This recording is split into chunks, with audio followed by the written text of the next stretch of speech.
દર્શક મિત્રો, કનમ એક્સપ્રેસ ન્યૂઝમાં આપનું સ્વાગત છે। હવે જોઈએ આજના મુખ્ય સમાચાર। આદિવાસી વિસ્તારમાં ખેતીવાડીનો વિકાસ થયો છે, એટલો વિકાસ બીજી કોઈ પણ જગ્યાએ થયો નથી।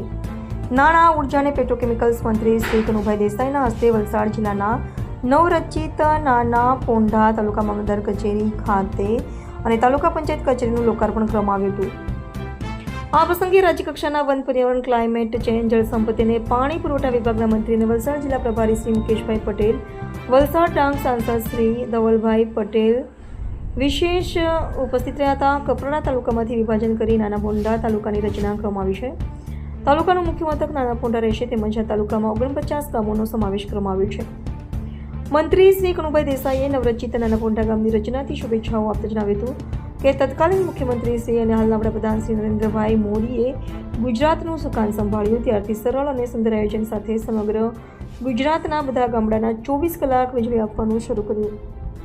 આદિવાસી વિસ્તાર અને સાગરખેડૂ માટે લાયદા બજેટની વ્યવસ્થા કરવામાં આવી। આદિવાસી વિસ્તારમાં ખેતીવાડીનો વિકાસ થયો છે, એટલો વિકાસ બીજી કોઈ પણ જગ્યાએ થયો નથી। ગુજરાતમાં નવા જિલ્લા અને તાલુકાઓની રચના બાદ તુરંત જ દરેક કાર્યાલય કાર્યરત કરવાનું કાર્ય મુખ્યમંત્રી શ્રી ભૂપેન્દ્રભાઈ પટેલે કર્યું છે। વધુમાં મુખ્યમંત્રીએ જણાવ્યું હતું કે જીએસટીના સુધારાઓ દેશના દરેક વ્યક્તિને સ્પર્શે છે।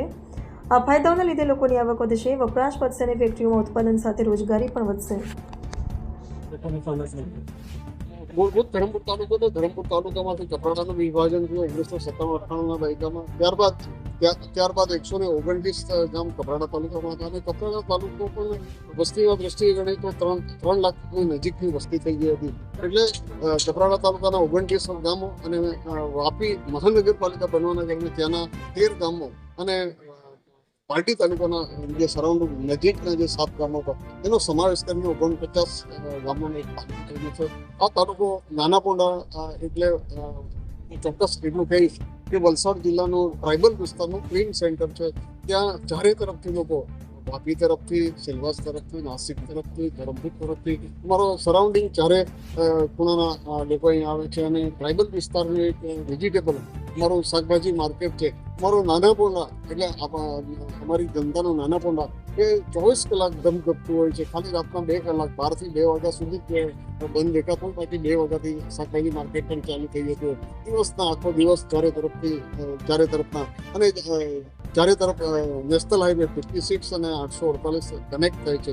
ત્યારે નાના પોંઢા તાલુકો બનવાના કારણે આજે નજીકના અને મોટા પોંઢા, નાના પોંઢા અને અંભેટી અને જે આજુબાજુનો જે વિસ્તાર અમારા ટીંડા છે અમે છે આ વિસ્તારના બધા જ લોકોને સરાઉન્ડિંગ જીરવલ સુધીના સમાવેશ છે। એટલે બધા જ લોકોને વહીવટી દ્રષ્ટિએ અને યોજનાકીય દ્રષ્ટિએ બધાને ખૂબ સીધી રીતે અને ગુજરાત સરકારનો એટલે ખાસ આભાર માનીશ કે ખૂબ ટૂંકા સમયની અંદર એક જ અઠવાડિયાની અંદર અમારી વર્ષોની એક માંગ હતી કે અમે સુતારપાડા માંગતા હતા, નાના પોંઢા પણ મોટા પોંઢા પણ માંગતા હતા। અમે ઓપ્શન બંનેનું આપેલું હતું, નાના પોંઢાનું પણ આપેલું અને મોટા પોંઢાનું પણ। મોટા પોંઢા ગામતળની અંદર એવી કોઈ જગ્યા ન હતી। આજે નાના પોંઢા સેન્ટરની અંદર ગામતળની અંદર જગ્યા છે અને સેન્ટર પર છે, તો નાના પોંઢાની સરકારે પસંદગી કરી છે।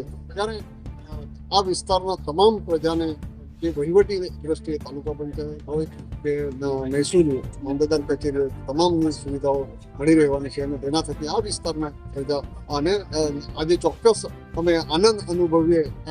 કપરાડા વિધાનસભાના ધારાસભ્યને મારા તમામ ચૂંટાયેલા પદાધિકારીઓ, મારા ખાસ કરીને આ 2 દિવસથી જાહેરાત થઈ, 2 દિવસથી અમારા પૂર્વ પ્રમુખભાઈ રમેશભાઈ અને ગામના સરપંચ અને ટીમસીના ચેરમેન મુકેશભાઈ સતત 3 દિવસથી રાત દિવસ કામે લાગીને કામ પણ પૂર્ણ કર્યું છે। ત્યારે એ ચોક્કસ તમામ પ્રજાની સરકારનો અને ભારતીય જનતા પાર્ટીના અધ્યક્ષ સી આર પાટીલ સાહેબનો અને દેશના વડાપ્રધાન નરેન્દ્ર મોદી સાહેબનો પણ આભાર માનીશ।